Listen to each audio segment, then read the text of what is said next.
আসসালামু আলাইকুম আদাব প্রিয় দর্শক, সরাসরি যুক্ত আছি সুনামগঞ্জের দিরাই উপজেলা রাজানগর ইউনিয়নে আনোয়ারপুর গ্রামে, যেখানে রিয়াজউদ্দিন একজন দরিদ্র পরিবারের মানুষ। ওনার পরিবারের সদস্য সংখ্যা 7 জন। দুবেলা দুমুঠো ভাত খেয়ে না খেয়ে জীবন পার করছেন। এমনকি দিন ইসলামের খেদমতের জন্য ওনার ছেলে মেয়েদের মাদ্রাসা পড়ালেখা করানোর চেষ্টা করছেন। বিশেষ করে আমরা যে দৃশ্যমান চিত্রটা আপনাদের সামনে তুলে ধরব, রিয়াজউদ্দিন জানান ওনার বসত গড়ের অবস্থা খুবই ঝুঁকিপূর্ণ। এই গড়ে থাকা বসবাস করা খুবই একটা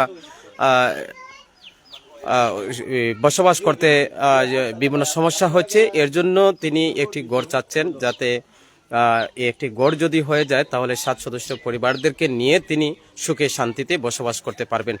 রিয়াজউদ্দিন সাহেব, আপনার নাম? তো আপনার হ্যাঁ বলেন,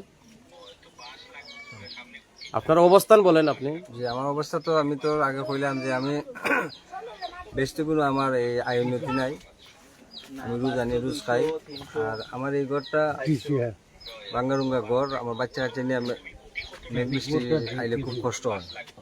এই জন্য আপনারা কিছু সহযোগিতা আমি চাইতেছি, আপনারা কিছু উপহার যদি আমার ঘরটা দিতে। আর আমার বিশেষ করে লেফটিনের সমস্যা, সপ্তাহ মিলাই আমি একটু সমস্যার মধ্যে আছি। আপনারা একটু সহযোগিতা করতে আপনার লাগে আমরা দোয়া খান্না হয়ে দোয়া খান্না দরিদ্র পরিবারের রিয়াজউদ্দিনের আকুতি হচ্ছে ওনার বসতগড়ের যে সমস্যাটা যদি সমাধান হয় এবং বাথরুমের একটা সমস্যা রয়েছে সেটা সমাধানের জন্য তিনি আকুতি জানিয়েছেন। এবং তিনি আরো ব্যক্ত করেছেন ওনার ছেলে মেয়েদের নিয়ে একা রোজগার করেন এবং তিনি একা রোজগার করে এই পরিবারকে স্বাবলম্বী করে গড়ে তোলা ওনার পক্ষে অসম্ভব হয়ে দাঁড়িয়েছে, যার ফলে তিনি সবার কাছে এই প্রত্যাশা জানিয়েছেন। তো আমরা সেখান থেকে সরাসরি আপনাদের সামনে যুক্ত হওয়ার চেষ্টা করছি, দৃশ্যমান চিত্রটা আপনাদের সামনে তুলে ধরার চেষ্টা করছি। এই ঘর একটি বিনির্মাণ করার জন্য তিনি আর্তনা জানিয়েছেন।